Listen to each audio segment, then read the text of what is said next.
Okay, so as marketers, one of the things that we do most is solve challenges for our organization. And one of the things that I think is great about Ceros, and one thing I'm hoping we level today, is that Ceros can be used as a tool or a mechanism to solve challenges. It's not just a tool for designers to think about our next project, but it is really important, and I would be remiss not to include that. Really, when you're thinking of a challenge or something comes across your plate, think about Ceros as sort of in that little tool bag that you have to solve that challenge. So I always like to include that as well, especially when I'm talking to marketers, because I think that sometimes it gets overlooked as a really great way for you to be able to solve challenges, and sometimes something that you don't always have top of mind.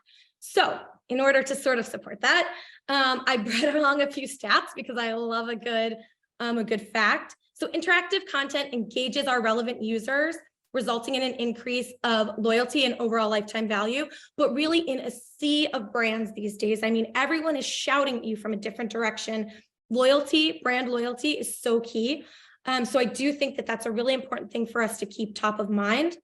Additionally, 77% of marketers agree interactive content can be reusable.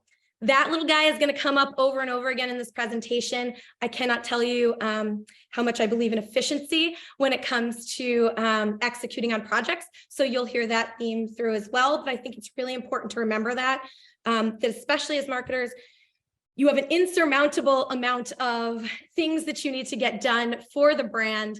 You certainly have challenges that you need to surmount as well. Reusable content is a nice and efficient way to do that.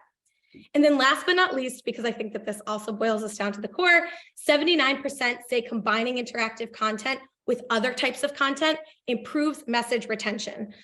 As marketers, that's the name of the game, improving message retention, having that message retention. So I really think finding that nice balance and understanding that a full experience isn't always the answer. You could have some micro content, you could have different ways of solving it, always important. So just wanted to make sure that everyone has top of mind that this can be a solution in many different ways as we dive in.